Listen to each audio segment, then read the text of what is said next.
I assume that you are now familiar with weight paint mode, with the very basics at least. And while we keep working on this character, we're going to do so much weight painting that by the end, I think you'll be a pro at it.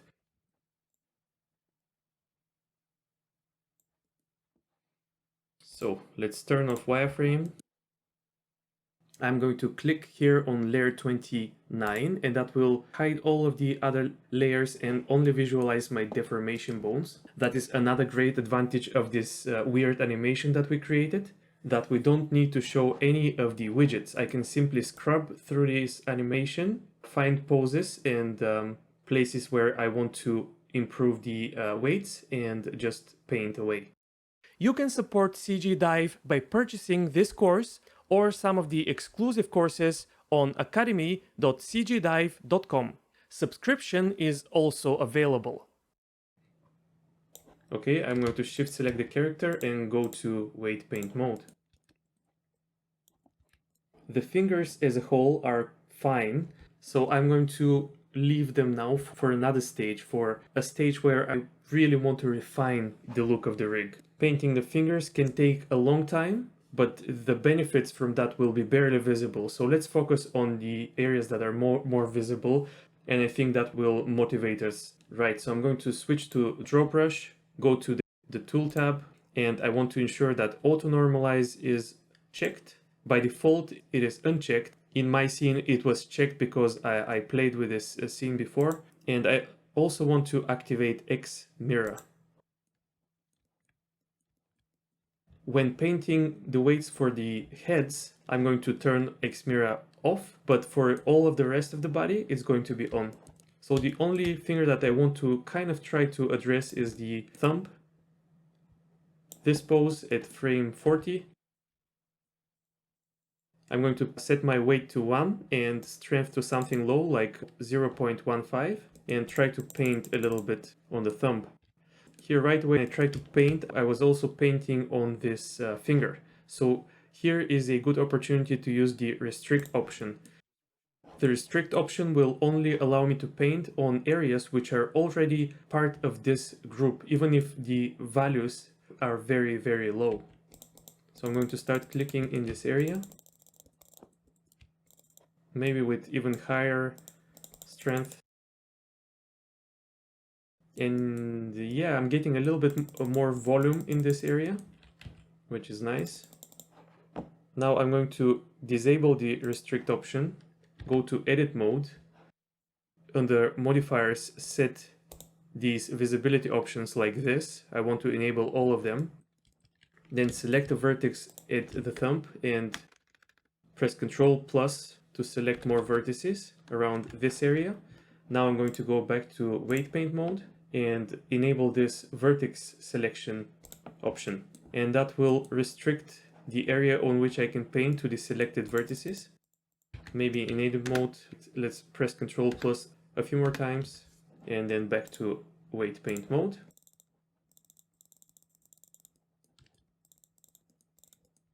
So this restrict option, which I now have off, and selecting vertices in edit mode and then selecting this option here, vertex selection, are two ways to ensure that your weight paint won't go over other areas which you don't want it to affect.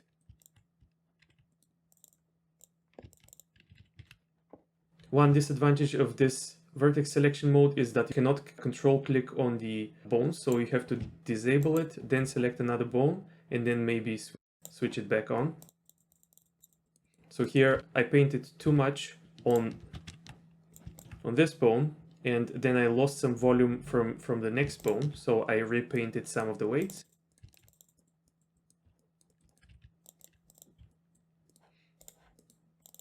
I'll try to blur these values a little bit.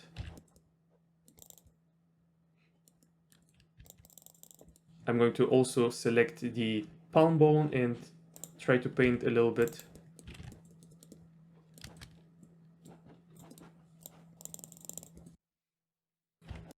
Blur it a bit and it's looking a little bit better, but still I want a little bit more volume, I think, in this area. But I'll think about fixing that later in this process. For now, I'm going to leave the thumb like that. Let's scrub through the timeline until I get the rotation of the wrist and the lower arm. It is looking quite okay actually. I'll see if painting some weights will improve this area in some way.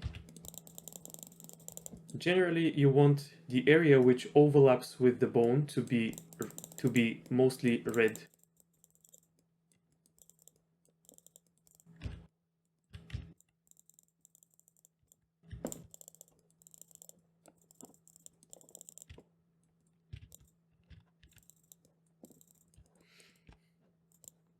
Now I'm going to switch to the blur tool, select the middle bone and try to blur the weights a little bit. I'm going to disable overlay so that I can see what's happening better. And now, yeah, I would say this is mostly looking okay.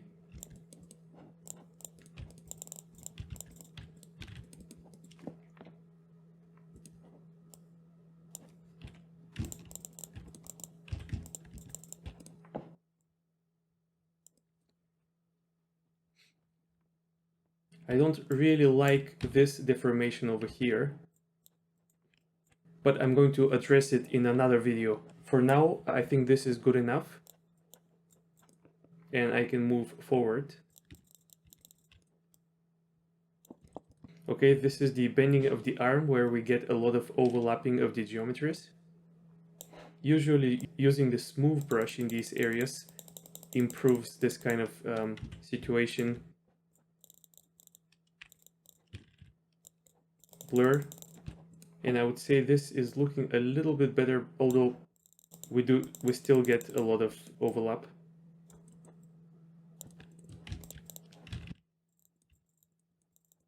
I'm going back to the previous section, making sure that these edits that I just did to this area did not ruin any of the previous edits.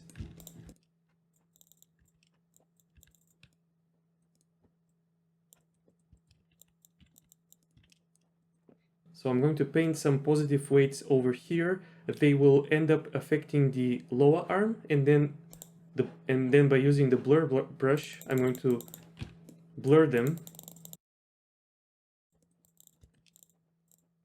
and reduce their effect. I mean the effect of this bone in the lower arm. Let's do the same at the bottom. Click once or twice and then use the blur brush.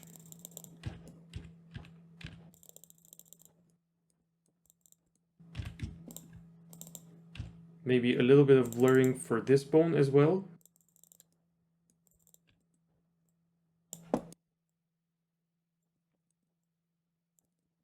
And this definitely looks a little bit better. Let's see if I can do anything at all about the elbow. First, I'm going to try to paint positive weights. I'm going to experiment with making the elbow geometry be affected more by this bone from the upper arm rather than from the lower arm. Let's see what happens. A little bit of blurring.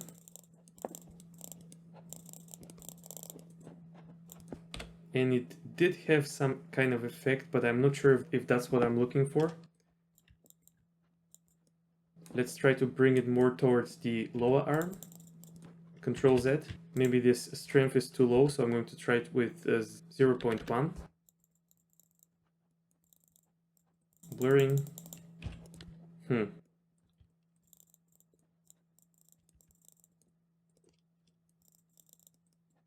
I think bringing it towards the upper arm is a little bit better, but it's definitely not what I'm looking for. So this part will definitely need to be fixed using correction bones. Need a Blender add-on? Stop by addons.cgdive.com and discover hundreds of well-organized Blender resources. Let's move forward. This bone should affect mostly the shoulder, so let's paint it with some sort of strongish weights.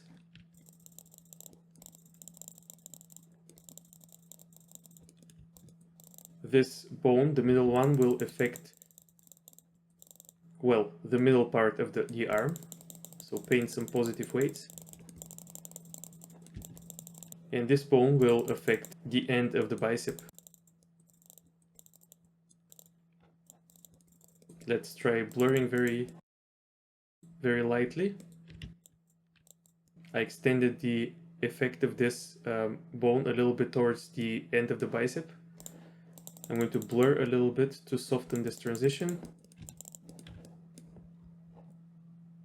And I think the upper arm or the whole arm is starting to look good. So now we want to address the pecs, which I think are a big problem over here, and they won't be hard to fix.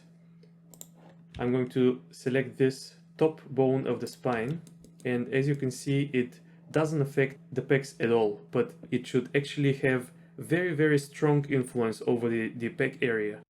So I'm going to set the strength to 0.3 or so and start clicking in the chest area. And I think you can see right away how this volume contracted back to the chest, and it's not looking so weird anymore. Here I see some sort of stretching, and when I do, I usually pick the blur tool and blur a little bit. Let's paint some more. This second bone in the chain should also affect this area a little bit. Let's paint on the back as well.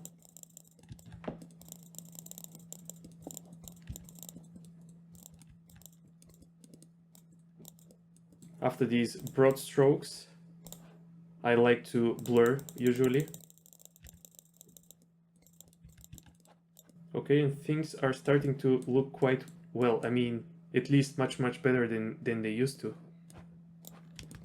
I'm blurring here in this area because I did see a lot of pinching. Let's reduce the strength to 0.15.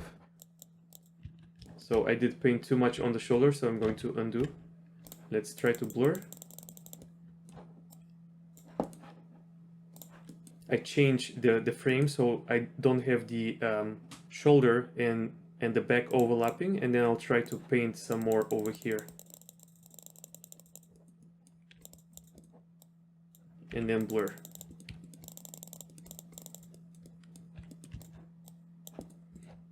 Let's see what happens if the shoulder affects more of this area. Blur.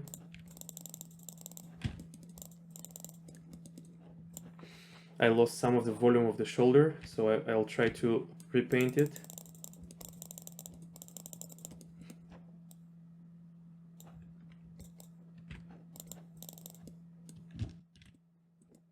And I think this is starting to look fine. Not perfect, but much better.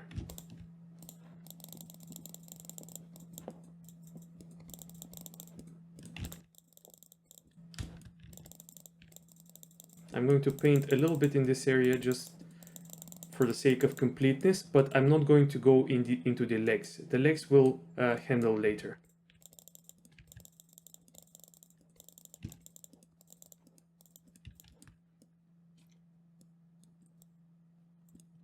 I'm looking into the influence of the clavicle. I can see that it is affecting part of the head. That's why we get these distortions when the arm moves. I'm going to fix that in a second, but for now I want to keep focusing on the arm. Now, because we worked quite a lot on the arm already, when the ogre brings his arms down like this, we get something that is much nicer than what we had before. I'm going to paint some influence on the shoulder. Then I'm going to see if painting a little bit more on the pecs improves this transition that we have here. A little bit of blurring as always. And that's starting to look okay. Arms backwards. I think somehow I messed this pose up. I don't think it was that extreme. I don't think you need to go that extreme with this pose. Okay, I'm going to try to fix this. Let's select the rig and enable arm FK. In pose mode, I have X-axis mirror on, so now I just need to adjust this bone by rotating it a little bit, like that. And then maybe rotating the collarbone a little bit, so it's not that extreme. And I did set these frames at the wrong place, so I'm just going to delete these keyframes and redo. So let's rotate this arm backwards a little bit, outwards a little bit, fix the shoulder. Yeah, I think that's the pose that I wanted. Here I still have to delete some keys. Okay, so I can hide these widgets again, get rid of wireframe mode, select my mesh and go to weight paint. Here I see a lot of overlap and pinching, so I'll try to fix it by blurring. Also, I'm going to select the collarbone and blur its weights as well. And that is looking better. Let's select the spine. Actually, I'm going to go for the upper arm bone and try to paint a little bit more in this area, and then blur again. Let's see what happens if I paint a little bit more for the collarbone, and that may be a good idea. Just a little bit of blurring here.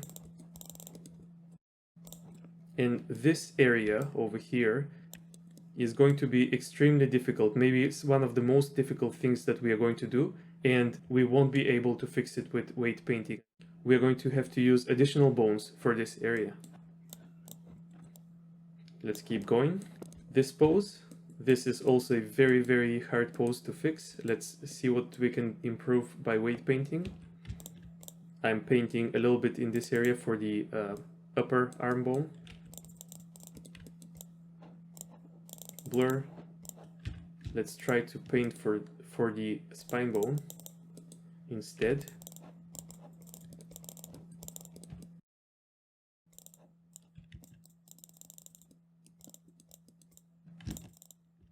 Yeah, I don't think any amount of painting will help much in this area.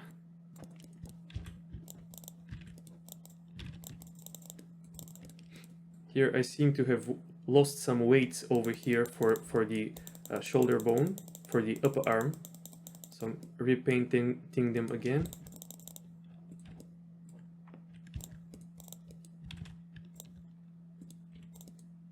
So this transition should also be probably controlled more by the upper arm. I think that looks better. A little bit of blurring. This pose still looking horrendous.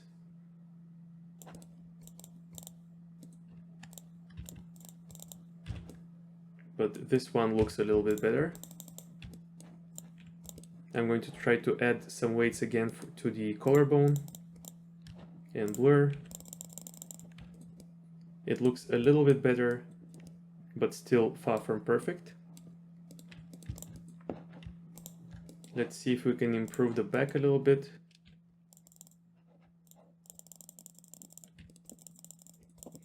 I'm actually a little bit surprised at how good this stretch over here is. The stretch in this area, even though the polygons are quite stretched.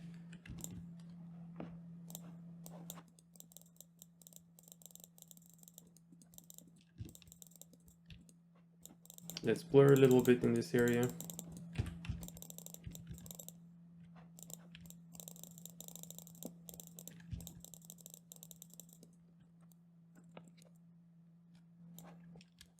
And for this most challenging pose, again we have a lot of pinching in this area, and I'll try to improve it a little bit by painting, but I don't expect any miracles. So yeah, I have two bones to play with here. The chest bone, the spine bone, and the upper arm bone, and no matter on which one I paint, I always get weird deformations. So this area, this is as good as it gets by just using weight painting.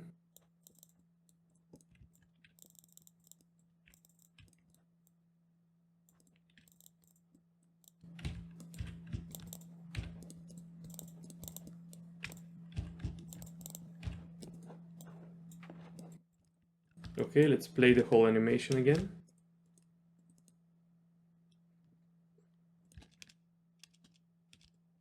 Okay, I think we still have some serious problems.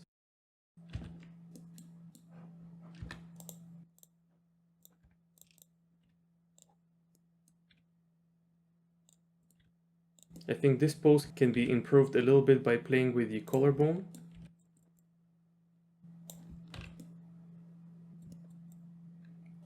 But yeah, even though we still have some serious issues in this pec area, I think that's still a great improvement compared to what we had before the start of this video.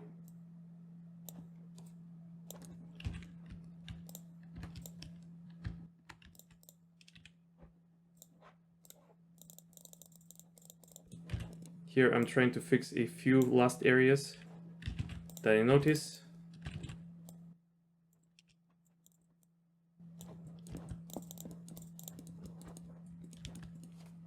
And we can move on. That's it for this chapter. Please like, subscribe, and check out our other projects, academy.cgdive.com and addons.cgdive.com.